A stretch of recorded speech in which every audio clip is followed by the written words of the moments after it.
Hey viewer, welcome to Improve Daily. So today we will be discussing about the problem all paths from source to target. So basically we have been given a directed acyclic graph and we are given our source node which is the zeroth node, and we wanted to reach to the n minus 1th node, and in that process we wanted to find all the paths that are possible. So basically then for that we have been asked all the paths in form of a vector int, and we have been given the connection. So basically we are having an answer and path to store the path, and we will be recursively calling the DFS methods, and we will be returning our answer.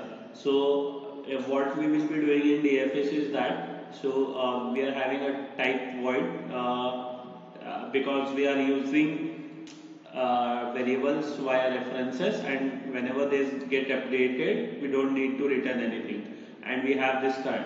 So initially we are passing up the 0. Now 0 gets entered here. Is it n minus 1th node? No. Then the else part gets executed. In else part, connections of zeros, for those we call the DFS method. Now for 0 we have two connections, which is 1 and 2. So initially 1 gets called, and for 1 now that means DFS for 1 gets called, and in our path we have 0 and 1. And 1 again is not equal to the n minus 1th element, then the DFS for one's connection, which is 3, gets called. So 0, 1 and 3 are added to our path now. It is equal to the n minus 1th element. So this is one of our answer, and yeah.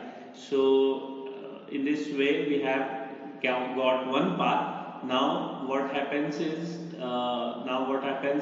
see, initially we were having this, we called this DFS of many parameters and 0. Now which led to calling connections of 0, which are 1 and 2, but first 1 gets called, and then it reached to our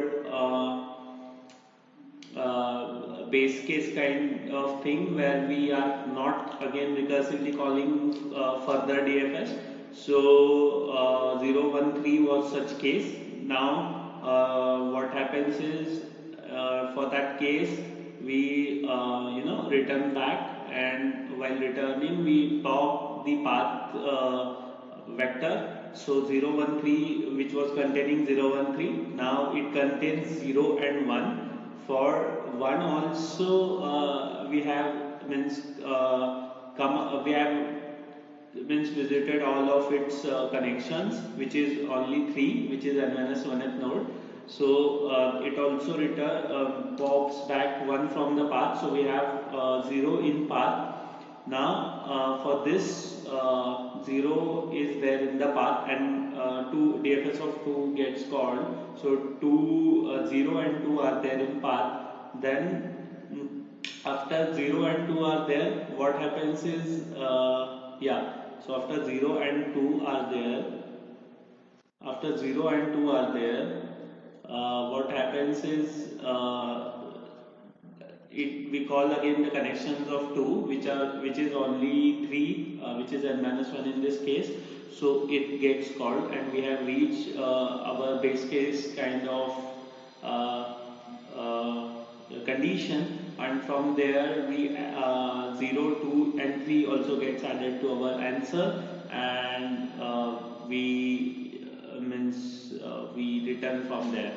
So basically and we in this way we are having two answers, the 0, 1, 3 and 0, 2, 3. So the time complexity for this kind of approach is 2 power n, because consider a worst case scenario, any particular node may or may not get included in our answer. So there are two possibilities, and in such worst case we can have n nodes. So the time complexity will be 2 power n, and the space complexity on for recursive call stack space, and on for storing the answer. So in this way we can solve this question.